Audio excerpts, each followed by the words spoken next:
The Trade is brought to you by Vantage Markets, delivering one of Australia's most trusted and award-winning trading experiences. Explore smart trading at vantagemarkets.com.au.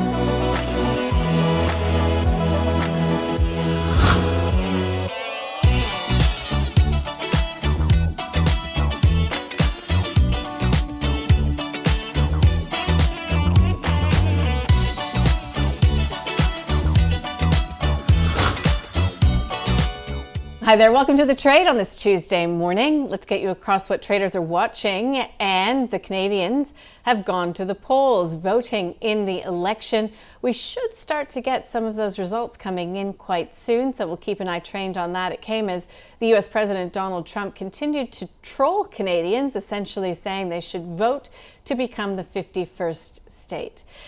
Also coming from Donald Trump's team, reports that he will look to reduce the impact of auto tariffs. Not a lot of detail around that.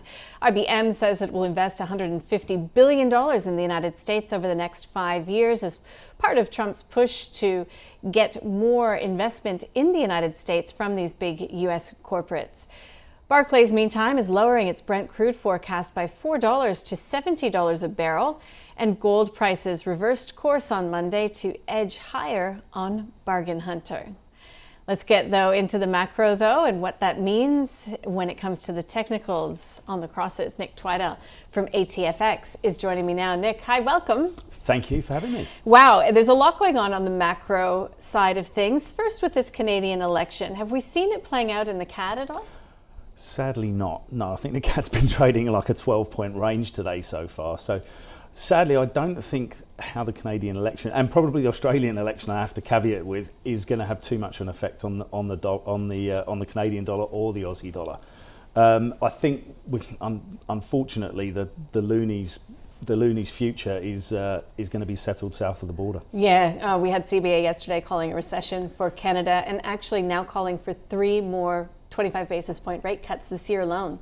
I think there's a good, strong possibility for that. And I think one of the things we're seeing from that macro perspective is we want to see some certainty from Trump on tariffs rather than some of the other comments we're getting from him at the moment. I mean, until we get that, recession fears and global growth fears are just going to increase, and we're seeing that in markets. Mm-hmm. Well, he did do an interview with The Atlantic today saying that he is looking to smash things and that he's running America and the world. So really looking to leave his mark.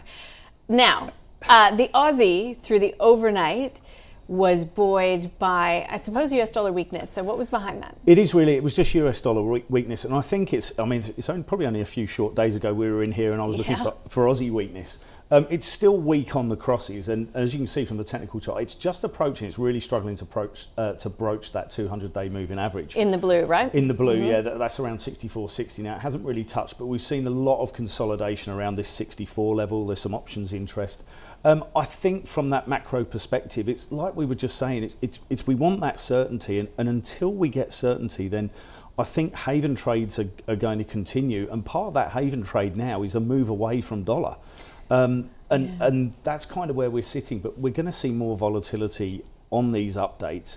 But that could change this week with more data coming through. Well, that's what I was going to say, because there is so much data coming out in the United States. So could we see further upside if we see that US dollar or that US data falling short of expectations? Yeah, I think so. I think it's going to be a very interesting, because some of this data that's coming through now is affected by tariffs, or certainly by tariffs perception, tariff talk. So we've got 4 separate jobs updates, as we always do in the first week of the year. And interestingly enough, we've got PCE as well. So we've got those twin influencers on the Fed. We've got jobs and inflation. If we get a consistent theme from jobs, and we kind of think it's going to be to the downside, don't we? And certainly non-farms in particular, and ADP, which comes out I think tomorrow, they've got lower forecasts. So if we do see those lower forecasts and we get a consistent theme, then it could see more downside for the dollar. Conversely, if, as has been the theme for the last year or so, jobs market in the US stays firm, then we could see a bit of a relief rally for the dollar. We also have to caveat everything we're saying, as usual, is if we do get further updates on tariffs, on trade, and it looks to be more positive and we get details, then the dollar could rally and rally quite strongly.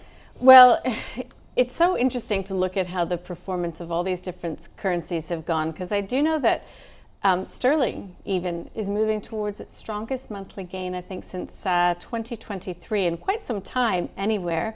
So is that, in your view, part of that narrative that we've got, you know, capital looking for a home outside of the US? I think so, yeah. I think, and sterling's and the UK economy in general is very attractive for some investors, as is Europe, and that's why we've seen the Europe gain so high. And you know, that's the cable chart you're talking about.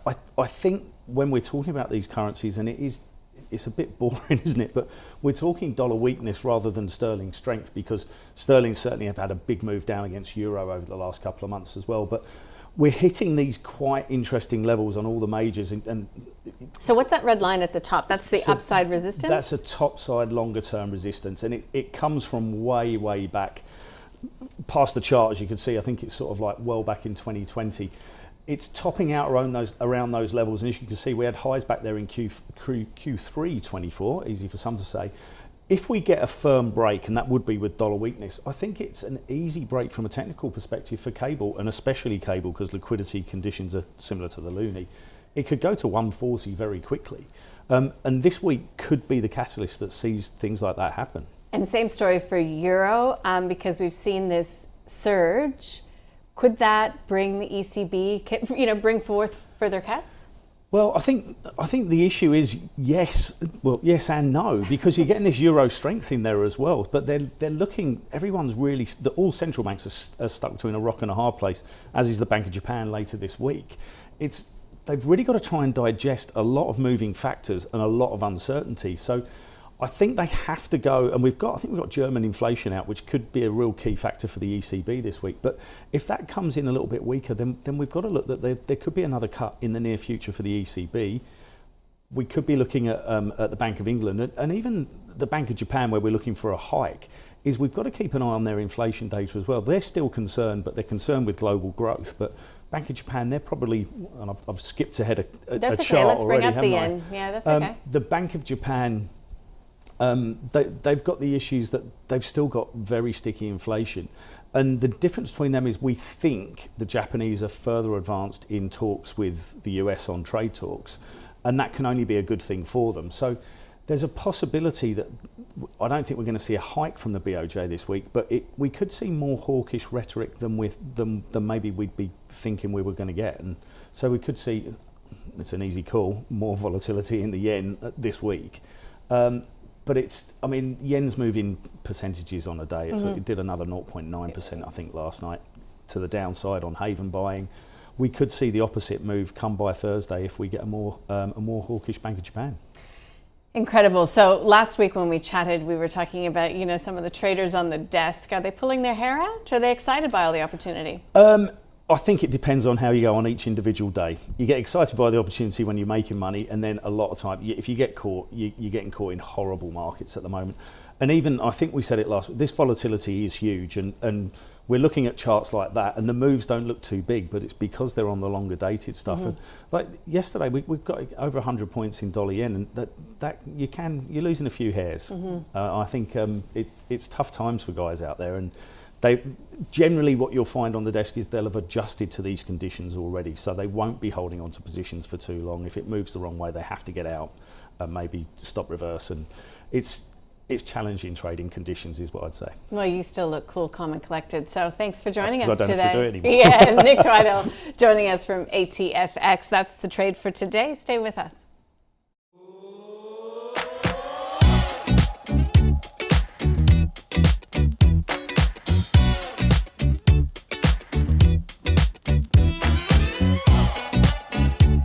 The trade was brought to you by Vantage Markets, delivering one of Australia's most trusted and award-winning trading experiences.